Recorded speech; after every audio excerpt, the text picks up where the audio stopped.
നമസ്കാരം. നെതന്യാഹുവിനെ ശവപ്പട്ടിയിൽ കിടത്തി ഇറാൻ പട. ഇസ്രായേലിൽ സർവനാശത്തിന് തിരികൊളുത്തി ഇറാൻ. തെക്കൻ ലെബനൻ, ഗാസ, സിറിയയിലെ ഗോലാൻ മേഖലകൾ എന്നിവിടങ്ങളിൽ സൈനിക സാന്നിധ്യം അനിശ്ചിതകാലത്തേക്ക് തുടരുമെന്ന ഇസ്രായേൽ ഭരണകൂടത്തിന്റെ പുതിയ പ്രഖ്യാപനം മേഖലയിലെ സംഘർഷാവസ്ഥയെ വീണ്ടും രൂക്ഷമാക്കിയിരിക്കുന്നതാണ്. സ്വന്തം ഇഷ്ടപ്രകാരം ഇന്ന് ഒഴിഞ്ഞുപോയില്ല എങ്കിൽ നാളെ കനത്ത നാണക്കേടും അപമാനകരമായിട്ടുള്ള പരാജയവും ഏറ്റുവാങ്ങി നിങ്ങൾക്ക് ഈ മണ്ണിൽ നിന്ന് ജീവനം കൊണ്ട് ഓടേണ്ടി വരുമെന്ന് പറയേണ്ട ഒരു സ്ഥിതിവിശേഷത്തിലേക്ക് എത്തിയിരിക്കുന്നു. പശ്ചിമേഷ്യയെ ഒന്നാകെ യുദ്ധമുനമ്പിൽ നിർത്തിക്കൊണ്ട് ഇറാന്റെ ഖുദ്സ് ഫോഴ്സ് മേധാവികളാണ് ഇത്തരത്തിൽ ഒരു മുന്നറിയിപ്പ് ഇസ്രായേലിന് നൽകിയിരിക്കുന്നത്. തൊട്ടപ്പുറത്ത് ഇസ്രായേൽ പ്രധാനമന്ത്രി ബെഞ്ചമിൻ നെതന്യാഹു, പ്രതിരോധ മന്ത്രിയായിട്ടുള്ള ഇസ്രായേൽ കാറ്റ്സും തികച്ചും പ്രകോപനപരമായിട്ടുള്ള മറ്റൊരു ചതുരംഗ കളത്തിനാണ് തിരികൊളുത്തുന്നത്.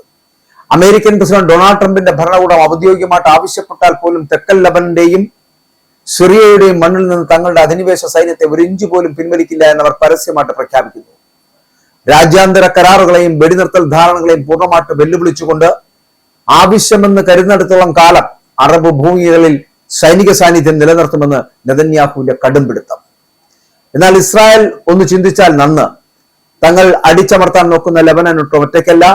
ശത്രുവിന്റെ ഓരോ നീക്കങ്ങളും കൃത്യമായി കണ്ടും കൊടുക്കേണ്ടടുത്ത് ശക്തമായി കൊടുത്തും സമാനതകളില്ലാത്ത പോരാട്ടങ്ങളിലൂടെ സ്വന്തം അവകാശങ്ങൾ പോരാടി പിടിച്ചടക്കിയ ചരിത്രമുള്ള ഇറാനാണ് അവർക്കൊപ്പം പാറ പോലെ ഉറച്ചു നിൽക്കുന്നത് എന്ന് മറന്നു പോകരുത്. ചരിത്രത്തിലെ ഏറ്റവും വലിയ പ്രതിസന്ധികളെ പോലും തകർത്തെറിഞ്ഞ് വിജയം കൈവരിച്ച ഇറാന്റെ ഈ അടിയുറച്ച പിന്തുണ ലെബനന് പിന്നിലുള്ളപ്പോൾ ഇസ്രായേലിന്റെ ഈ ധാർഷ്ട്യം പശ്ചിമേഷ്യയെ ഒരു വൻ സ്ഫോടനത്തിലേക്കാണോ അതോ നാണം കെട്ട മറ്റൊരു പിന്മാറ്റത്തിലേക്കാണോ നയിക്കുന്നത് എന്ന് ചിന്തിക്കേണ്ടിയിരിക്കുന്നു. തെക്കൻ ലെബനൻ, ഗാസ, സിറിയയിലെ ഗോളൻ മേഖലകൾ എന്നിവിടങ്ങളിൽ സൈനിക സാന്നിധ്യം അനിശ്ചിതകാലത്തേക്ക് തുടരുമെന്ന ഇസ്രായേൽ ഭരണകൂടത്തിന്റെ പുതിയ പ്രഖ്യാപനം മേഖലയെ ആകെ സംഘർഷഭരിതമാക്കിയിരിക്കുന്നു. ഇസ്രായേൽ പ്രധാനമന്ത്രി ബെഞ്ചമിൻ നെതന്യാഹു, യുദ്ധകാര്യ മന്ത്രിയായിട്ടുള്ള ഇസ്രായേൽ കാറ്റ്സും നടത്തിയ പ്രസ്താവനകൾ അന്താരാഷ്ട്ര നിയമങ്ങളെയും വെടിനിർത്തൽ കരാറുകളെയും വെല്ലുവിളിക്കുന്നതാണ് എന്നുള്ള വിമർശനം ഉയരുകയും ചെയ്യുന്നു. തെക്കൻ അധിനിവേശ പാലസ്തീനിലെ സൈനിക ഓഫീസർമാരുടെ ബിരുദദാന ചടങ്ങിൽ സംസാരിക്കവേ സുരക്ഷാ മേഖലകൾ എന്ന പേരിൽ വിശേഷിപ്പിക്കുന്ന പ്രദേശങ്ങളിൽ ഇസ്രായേൽ സൈന്യം ആവശ്യമായിടത്തോളം കാലം തുടരുമെന്ന് നെതന്യാഹു പ്രഖ്യാപിക്കുന്നു. ഇസ്രായേൽ സൈന്യത്തെ തെക്കൻ ലെബനിൽ നിന്ന് പിൻവലിക്കണമെന്ന അന്താരാഷ്ട്ര സമ്മർദ്ദങ്ങളെ പൂർണ്ണമായിട്ടും തള്ളിക്കളഞ്ഞുകൊണ്ടായിരുന്നു നെതന്യാഹുവിന്റെ ആ പ്രതികരണം. ഇതിന് പിന്നാലെ സംസാരിച്ച യുദ്ധമന്ത്രിയായിട്ടുള്ള ഇസ്രായേൽ കാറ്റ്സ് അമേരിക്ക ആവശ്യപ്പെട്ടാലും ദക്ഷിണ ലെബനിൽ നിന്ന് സൈന്യത്തെ പിൻവലിക്കില്ല എന്ന് ഒരിക്കൽ കൂടി വ്യക്തമാക്കുന്നു. അമേരിക്കയും ഇറാനും തമ്മിൽ നിലവിൽ വന്ന ധാരണകളിൽ ലെബനൻ ഉൾപ്പെടെയുള്ള എല്ലാ മുന്നണികളിലെയും സൈനിക നടപടികൾ അവസാനിപ്പിക്കണമെന്നും ലെബനന്റെ പരമാധികാരം, ഭൗമ അഖണ്ഡതയും ഒക്കെ സംരക്ഷിക്കണമെന്നും വ്യവസ്ഥകൾ ഉൾപ്പെട്ടിട്ടുണ്ട് എന്നുള്ള റിപ്പോർട്ടുകൾ വരുമ്പോഴും എന്നാൽ ഇത്തരം അന്താരാഷ്ട്ര ആഹ്വാനങ്ങളെ അവഗണിച്ചുകൊണ്ട് ഇസ്രായേൽ അധിനിവേശം തുടരുന്നു എന്നുള്ള ആരോപണം ശക്തമായിട്ട് നിലനിൽക്കുകയാണ്. 2000 ദക്ഷിണ ലെബനിൽ നിന്ന് ഇസ്രായേൽ സൈന്യം നിബന്ധനകളൊന്നുമില്ലാതെ പിൻവാങ്ങേണ്ടി വന്ന സംഭവവും ഇവിടെ ഇറാൻ ഓർമ്മപ്പെടുത്തുകയാണെന്ന് പറയട്ടെ. 18 വർഷത്തോളം നീണ്ടുനിന്ന അധിനിവേശത്തിനൊടുവിൽ ശക്തമായിട്ടുള്ള പ്രതിരോധ പോരാട്ടത്തിന്റെയും ജനകീയ ചെറുത്തുനിൽപ്പിന്റെയും സമ്മർദ്ദത്തിലാണ് ഇസ്രായേൽ സൈന്യം ദക്ഷിണ ലെബനൻ വിട്ടത് എന്ന് ഇറാൻ ഓർത്തു പറയുകയാണ്. ആ പിന്മാറ്റം പശ്ചിമേഷ്യൻ രാഷ്ട്രീയ ചരിത്രത്തിലെ നിർണായക വഴിത്തിരിവായിരുന്നുവെന്നും സൈനിക ശക്തി മാത്രം ഉപയോഗിച്ചൊരു ജനതയുടെ പ്രതിരോധ മനോഭാവത്തെ കീഴടക്കാൻ കഴിയില്ല എന്ന സന്ദേശമാണ് അത് ലോകത്തിന് നൽകിയത് എന്നുകൂടി വ്യക്തമാക്കുകയാണ് ഇറാൻ. അതുകൊണ്ട് ഒന്ന് ഓർക്കുക, ഇസ്രായേൽ അല്ലെങ്കിൽ ഇസ്രായേലിന്റെ പ്രധാനമന്ത്രി ബെഞ്ചമിൻ നെതന്യാഹു, നിങ്ങളെ തകർക്കാൻ നിമിഷ നേരം മാത്രം മതി ഞങ്ങൾക്ക് എന്നുള്ള വളരെ കൃത്യമായിട്ടുള്ള ഒരു സന്ദേശമാണ് ഇതിലൂടെ ഇറാൻ നൽകുന്നത്.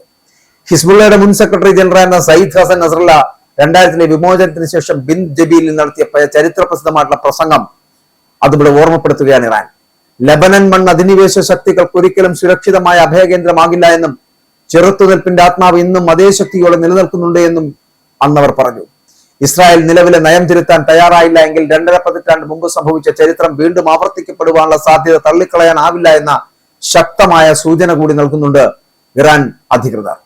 പ്രതിരോധ സഖ്യങ്ങളുടെ പിന്തുണയും മേഖലയിലെ മാറുന്ന ജിയോ പൊളിറ്റിക്കൽ സാഹചര്യങ്ങളും കണക്കിലെടുക്കുമ്പോൾ ദക്ഷിണ ലെബനിലെ സൈനിക സാന്നിധ്യം തുടരുവാനുള്ള ഇസ്രായേലിന്റെ തീരുമാനം പ്രതീക്ഷിച്ചതിലും വലിയ സുരക്ഷാ വെല്ലുവിളികളിലേക്ക് നയിക്കുമെന്നാണ് മേഖലയിലെ നിരീക്ഷകരുടെ വിലയിരുത്തൽ എന്ന് പറയപ്പെടുന്നത്. അതുകൊണ്ട് തന്നെ ഇവിടെ ഇറാന്റെ മുന്നറിയിപ്പ് അല്ലെങ്കിൽ ഇറാന്റെ അധികൃതരുടെ മുന്നറിയിപ്പ് എന്ന് പറയുന്നത് രാഷ്ട്രീയ പ്രസ്താവനയെ മാത്രമല്ല പശ്ചിമേഷ്യയിലെ ഭാവി സംഘർഷങ്ങളുടെ സൂചനയായിട്ട് കൂടി വിലയിരുത്തപ്പെടുകയാണ്.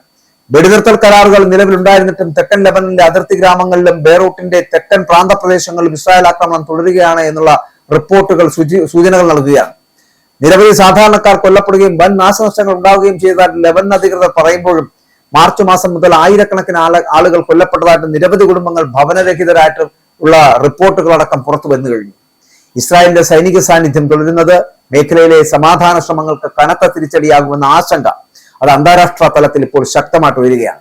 നയതന്ത്ര ചർച്ചകൾ തുടർച്ചയായിട്ടുണ്ടാകുന്ന നയതന്ത്ര ചർച്ചകളും വെടിനിർത്തൽ ധാരണകളും ഒക്കെ അപ്രസക്തമാക്കിക്കൊണ്ട് തങ്ങളുടെ തന്ത്രപരമായിട്ടുള്ള താല്പര്യങ്ങൾക്കായിട്ട് അറബ് മണ്ണിൽ അധിനിവേശം തുടരുവാനുള്ള ഇസ്രായേലിന്റെ കടുംപിടുത്തം എന്ന് പറയപ്പെടുന്നത് പശ്ചിമേഷ്യയെ കൂടുതൽ പ്രവചനാതീതമായിട്ടുള്ള നാശത്തിലേക്കാണ് തള്ളിവിടുന്നത് എന്ന് ഓർമ്മപ്പെടുത്തുകയാണ് ഇറാൻ. ഒരു സ്വതന്ത്ര രാജ്യത്തിന്റെ പരമാധികാരം ഇത്തരത്തിൽ ലംഘിക്കപ്പെടുമ്പോൾ കേവലം പ്രസ്താവനകളിൽ ഒതുങ്ങാതെ ശക്തമായിട്ടുള്ള ഇടപെടലുകളിലൂടെ ലെബനന്റെ പരമാധികാരം സംരക്ഷിക്കുവാൻ ഐക്യരാഷ്ട്രസഭ ഉൾപ്പെടെയുള്ള അന്താരാഷ്ട്ര സമൂഹം അടിയന്തരമായിട്ട് മുന്നോട്ട് വരണമെന്ന ആവശ്യവും ലോകമെമ്പാടും ശക്തമാവുകയാണ്.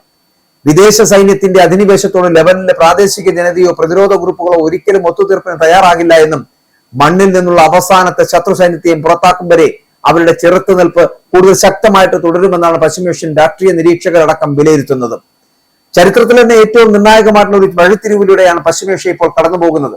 ഒരു വശത്ത് അമേരിക്കൻ ഭരണകൂടത്തിന്റെ സമ്മർദ്ദങ്ങളെ പോലും അവഗണിച്ചുകൊണ്ട് മുന്നോട്ട് നീങ്ങുന്ന ഇസ്രായേലും, മറുവശത്ത് വിട്ടുവീഴ്ചയില്ലാത്ത സൈനിക പ്രത്യാക്രമണത്തിന് തയ്യാറെടുക്കുന്ന ഇറാനും പ്രതിരോധ സഖ്യങ്ങളും അണിനിരക്കുമ്പോൾ വരും ദിവസങ്ങൾ അതീവ നിർണായകമാണ്. ലോകരാജ്യങ്ങളുടെയും നയതന്ത്ര ശക്തികളുടെയും ശക്തമായിട്ടുള്ള ഇടപെടലുകൾക്ക് വഴങ്ങി ദക്ഷിണ ലെബനിലെയും സിറിയയിലും മണ്ണിൽ നിന്ന് ഇസ്രായേൽ ഒടുവിൽ പിന്മാറാൻ തയ്യാറാകുമോ, അതോ ഇരുപക്ഷത്തിന്റെയും വാശിയിൽ പ്രദേശം ഭീകരമായിട്ടുള്ള ഒരു സർവനാശ യുദ്ധത്തിലേക്ക് നീങ്ങുമോ എന്നതാണ് ഇനി ലോകം ശ്വാസം അടക്കി പിടിച്ചുറ്റു നോക്കുന്നത്. പക്ഷെ അപ്പോഴും ഇറാൻ പറയുന്ന ഒരു വാചകമുണ്ട്: നിങ്ങൾക്ക് വേണമെങ്കിൽ മണ്ണിൽ നിന്ന് ഇപ്പോൾ ഇവിടെ നിന്ന് പിരിഞ്ഞു പോകാം. വളരെ കൃത്യമായി പറഞ്ഞാൽ ഇന്ന് നിങ്ങൾക്ക് ഇവിടെ നിന്ന് പിരിഞ്ഞു പോയാൽ വലിയ നാശനഷ്ടങ്ങൾ സംഭവിക്കാതെ നിങ്ങൾക്ക് മടങ്ങിപ്പോകാൻ കഴിയും. ഇല്ല എന്നുണ്ടെങ്കിൽ ഇവിടെ ഏറ്റവും അപമാനകരമായിട്ടുള്ള പരാജയവും കനത്ത നാണക്കേടും ഏറ്റുവാങ്ങിക്കൊണ്ട് മാത്രമേ ഈ മണ്ണിൽ നിന്ന് നിങ്ങൾക്ക് ജീവനും കൊണ്ട് ഓടേണ്ടി വരുന്ന ഒരു സാഹചര്യം ഉണ്ടാകും എന്നുള്ള ഇറാന്റെ മുന്നറിയിപ്പ് ഇവർ കൈക്കൊണ്ടില്ല എങ്കിൽ, അതായത് ഇറാന്റെ ഖുദ്സ് ഫോഴ്സ് മേധാവിയായിട്ടുള്ള ബ്രിഗേഡിയർ ജനറൽ ഇസ്മായിൽ ഖാനി തന്നെ അത്തരത്തിലൊരു കൃത്യമായ മുന്നറിയിപ്പ് നൽകുമ്പോൾ നെതന്യാഹുവിനെ ശവപ്പെട്ടിയിൽ എടുക്കുന്ന കൃത്യമായിട്ടുള്ള കണക്കുകൾ തന്നെയാണ് ഇറാൻ മുന്നോട്ട് വയ്ക്കുന്നത് എന്നുള്ള കാര്യത്തിൽ തർക്കമില്ല.